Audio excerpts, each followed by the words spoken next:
L'AILF a réuni 13 libraires du monde entier pour 3 journées de rencontres autour des sciences humaines et sociales. Ces 3 jours de formation s'inscrivent dans un cycle que l'AILF mène depuis un peu plus de 2 ans, avec une première étape qui a été un webinaire qui réunissait libraires et éditeurs, un catalogue présenté lors des rendez-vous de l'histoire de Blois avec également la parole de libraires et d'éditeurs. Et suite aux remontées des libraires de l'association, on a senti le besoin et on leur a organisé des événements entre libraires pour parler et échanger entre eux sur leurs pratiques professionnelles et découvrir toute la diversité des sciences humaines en librairie. Les sciences humaines, c'est un peu une niche, c'est un rayon qui est compliqué pour les libraires pour quantité de raisons. C'est pour cela qu'en fait, on a lancé un questionnaire auprès de nos membres pour essayer de voir qu'est-ce que c'était pour eux les sciences humaines. Et c'est en fonction de ces retours qu'on a pu construire le programme et l'adapter à la fois à ce qu'ils avaient demandé et aussi à la réalité des sciences humaines aujourd'hui.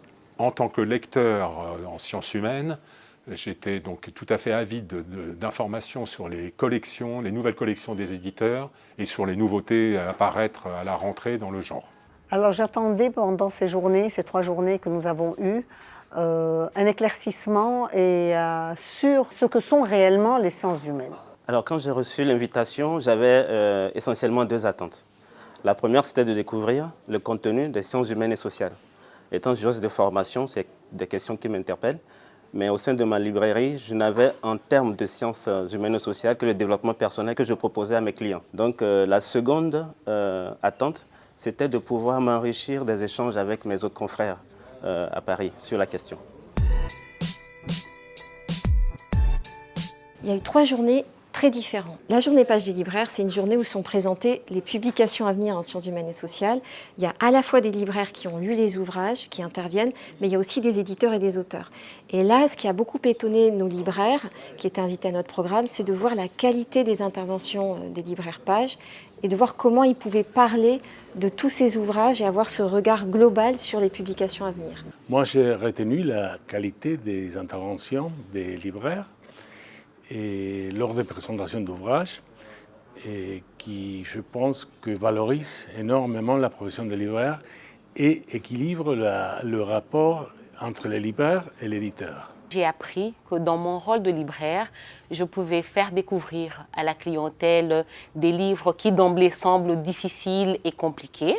Et en plus de ça aussi, comprendre que je ne pouvais pas me limiter juste au seul rôle de répondant et que je pouvais faire découvrir un rayon beaucoup plus large et beaucoup plus étendu à ma clientèle. On a découvert plein de nouveautés qui donnent très envie d'enrichir le rayon sciences humaines. La deuxième journée était une journée entre les libraires du programme où l'idée c'était à la fois de leur présenter des éléments sur 3 thématiques, le classement, l'accès à l'information, les poches et les sciences humaines aujourd'hui. Et en même temps, d'avoir des temps d'échange sur comment vous faites sur ces questions-là dans vos librairies. À mon retour à Moroni, ce que je vais mettre en place, c'est déjà créer tout simplement un rayon sciences humaines, puisque je n'en avais pas.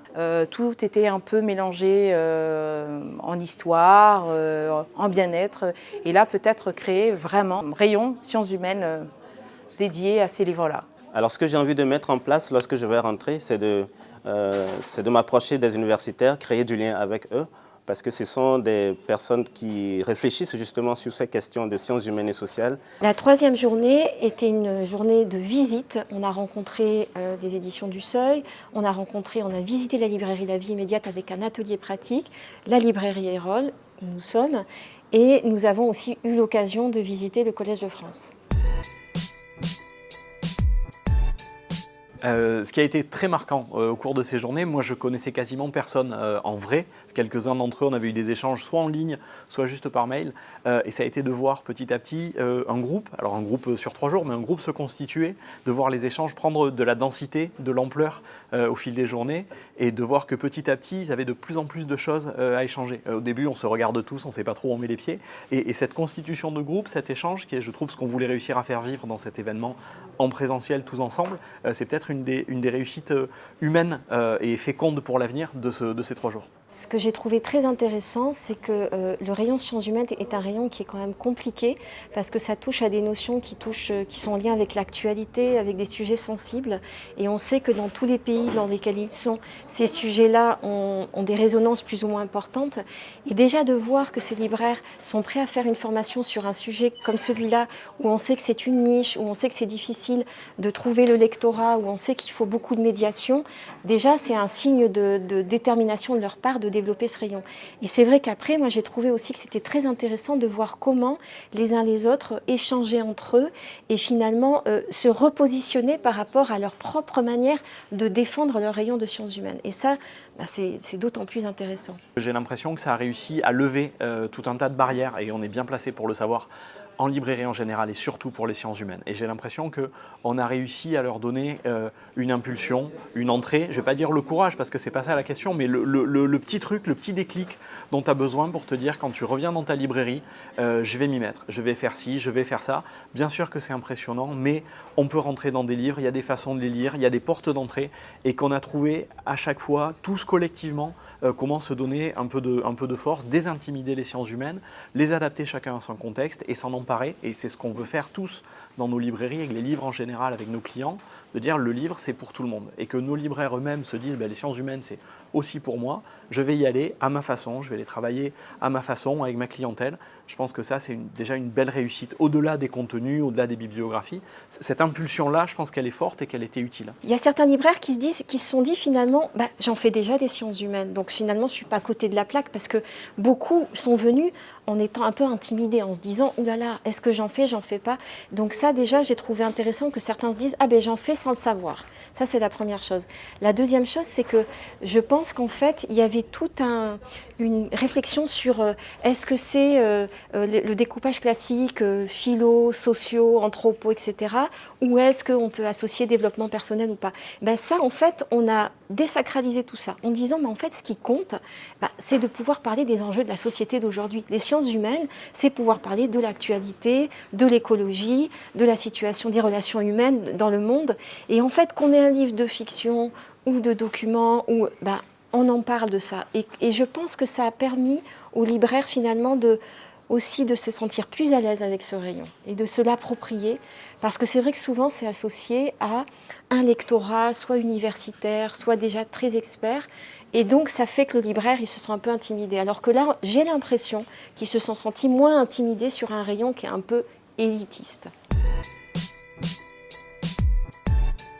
Ce que je sais aussi, c'est qu'il y a beaucoup de libraires qui ont été passionnés par la journée Page et que c'est sûr que s'il y a à un moment donné une opportunité pour qu'ils reparticipent à une journée Page, on le fera. Se dire qu'en fait, là, on n'est pas en train de finir un cycle, on est en train de finir un cycle, mais c'est aussi peut-être pour beaucoup en train de lancer plein de choses dans leur librairie. Donc ce qui se termine ici recommence de plein de façons différentes ailleurs dans leur réflexion.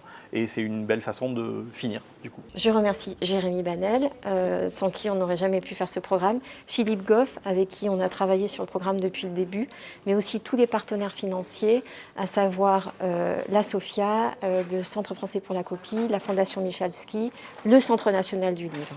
Je remercie aussi Page des libraires, l'Alliance internationale de l'édition indépendante, la librairie La Vie immédiate, la librairie Erol, le Collège de France et les éditions du Seuil. Et pour les intervenants de notre journée du mardi, Pauline Colonna-Distria de Page des libraires, Gaël Bidan des éditions de l'Atelier et Pamela Devino du Bureau des acclimatations qui ont accompagné de leur regard nos réflexions.